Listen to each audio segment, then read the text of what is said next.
पंढरपूरला गेले आईसाहेब. तुको बराय मागतात त्यावेळेला आश्चर्य का विटेवरच्या मालकाला. दर्शन घेतलं आईसाहेबांनी. देवाच्या पायावर आईसाहेबांचं डोकं आहे. तेवढ्या अवकाशात विटेवरचा मालक वाकला आणि एक कानात वरतून आवाज आला, ए आई, ए कनकाई, मागणं ग मला काहीतरी. आई मला तुला द्यावं वाटते ग, मागणं माझी माय, मागणं ग आई, मागणं. पाठीमागे मालक होते. मालकांचं नाव होतं बोलोबा महाराज. मागे वळून पाहिलं, कनका तेच बोलते, चल पुढं. आईसाहेब पुढे सरकल्या. पदराला हात लावला उशे साहेब. जगाचा बाप कनकाबाईच्या पदराला हात लावतोय. हे माय, मागणं ग काहीतरी, मागणं. आईसाहेबांनी सांगितलं, देवा आतापर्यंत मागच्या पिढ्यात काही मागितलं नाही, तुला कशाला मागू. पदर सोडत नव्हता. आईसाहेबांनी सांगितलं, देवा तुझं दर्शन घेतलंय, सोडणं माझा पदर, सोडणं. देवानं सांगितलं मागणं. पदर झटकीला डॉक्टर साहेब. आणि आईसाहेबांनी सांगितलं, तुला कमी पडली असली तुम्हाला माग. काय भाई असलो. विटेवरचा मालक खाली उतरला, खाली उतरला, खाली उतरला. आणि विटेवरच्या मालकाने एकच वाक्य वापरलं, देशील का ग माय, देशील, देशील का. त्याच्या पुढ्यात एक पाण्याचा तांब्या ठेवलेला होता देवाच्या. त्या तांब्यातलं पाणी उजव्या हातावरती घेतलं दादाबुवा आणि ते पाणी स्वतःच्या भोवताल फिरवलं. उतरेश्वर बापू, याचा अर्थ हा देह तुला समर्पित केलाय, काय मागशील याच्या पलीकडं. माय देशील, माग. विश्वाचा बाप पितांबराची ओटी करतो डॉक्टर साहेब. विश्वाचा बाप. कनकाबाईच्या डोळ्यातून पाणी आलं. देवा, विश्वाला भरण पोषण करणारा तू भिक्षा पात्र आता घेतोस.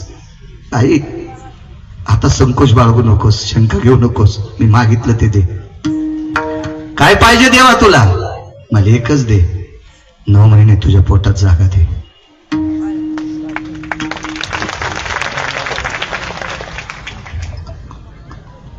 कडकडाटून मिठी मारली.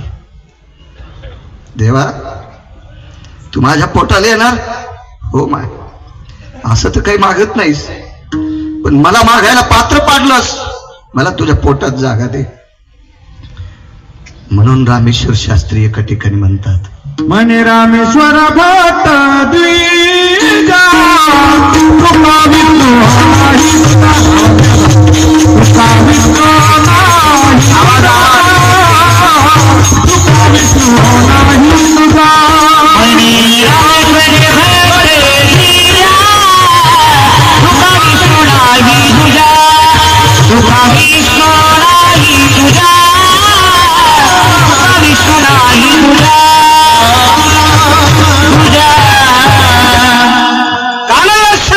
पंढरपुरातल्या मालकाला जटाळी साहेब. ज्या मातेच्या पोटी जन्माला आलेला हिरा, त्या मातेनं जगाच्या बापाला भीक मागायला लावली. भगवान बुवा, त्या बाईच्या पोटी जन्माला आला हिरात किती तेजस्वी असेल हो, काय तेजस्वी असेल. आज काय मागतात तुकोबर आहे, काय आतुर आहे तुटीवरचे मालक. मागा तुकोबर आहे, मागा. मागतो देवा, फक्त देत राहा. हरिदासाची घरी मज उपजवा जन्मांतरी.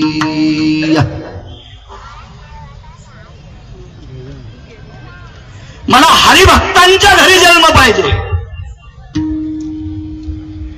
आणि तेव्हा पुन्हा पुन्हा काही मागा म्हणताल तर मनसी काही मागा हेची देगा पांडुरंगा. काय देगा. संता लोटांगणी जाता लाज नको म्हणी. पुन्हा एक देऊन टाका. साधू असेल, संत असेल, त्याच्या पायावर डोकं ठेवत असताना मला लाज नाही वाटली पाहिजे. पण राजेव शंका एक आहे, साधू म्हणायचं कोणाला. डॉक्टर साहेब, पवित्र माणसाने हरामखोराच्या पायावर डोकं ठेवायचं नाही, भडव्यांच्या पायावर डोकं ठेवायचं नाही. नालायकांच्या पायावर डोकं ठेवायचं नाही, बुजदिलांच्या पायावर डोकं ठेवायचं नाही. संप्रदायाचे नियम भंग करतो अशा भडव्यांच्या पायावर अब्जानं जरी रुपये असतील त्या हरामखोराकडं, तरी त्याच्या पायावर डोकं ठेवायचं नाही, कारण आपलं इतकं पवित्र मस्तक आहे.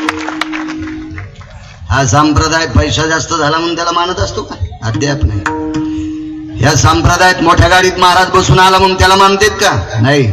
या संप्रदायातले जरी महाराष्ट्रातले गठुडे जमा करतो म्हणून त्याला मानतेत का? अद्याप नाही. या संप्रदायात ज्याचं आचरण गोड आहे त्याला मानत जा. आचरण भ्रष्ट माणसाला जर जवळ धरतान आणि संप्रदाय कलुषित करतान तर ज्ञानोबाराय तुकोबारायची शपथ घेऊन सांगतो तुमच्या घराला कुलूप लागत. विठाला विठाला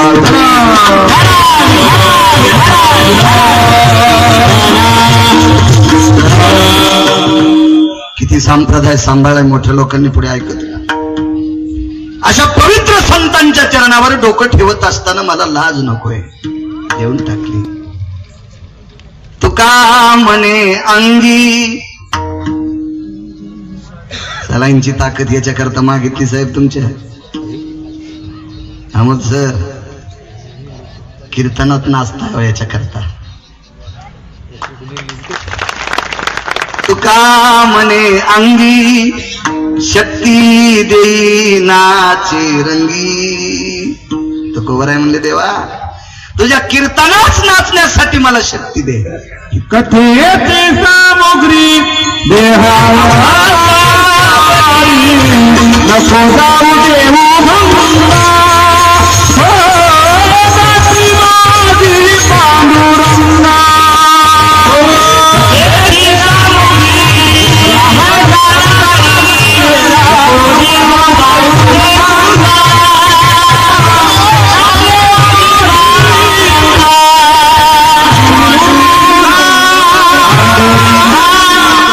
शेवटी आलापी नकोय. विठाला विठाला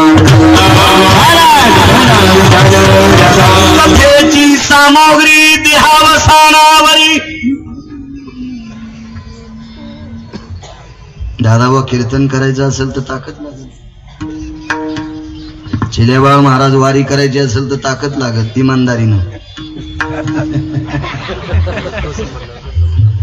एअर कंडिशनर गाडीत जातून खांदा पालखीला देतून सेल्फी काढतो, लोकांना सेल्फी टाकतून घरी पप्प्याच्या माईल गप्पा मारतो. भडव्या तुला यम इतका हानीन हराम खोरा.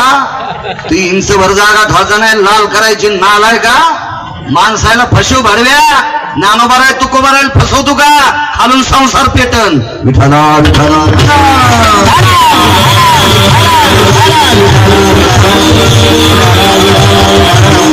मानदारीनं वारी.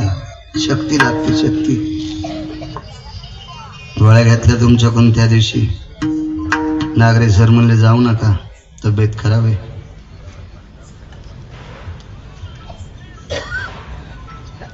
बापूल बोलून गेलतो, साहेब देतेत गोळ्या.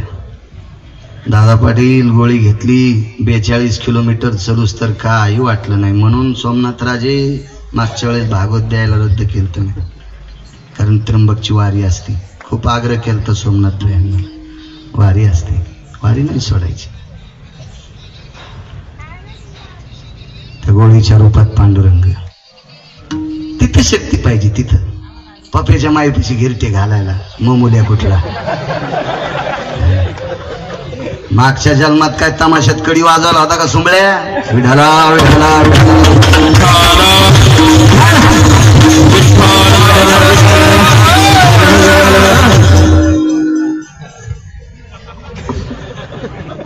हसण्यावर घेऊ नका. देवा तुझ्या कीर्तनात नाचण्यासाठी शक्ती दे. नाचावा तिथंच.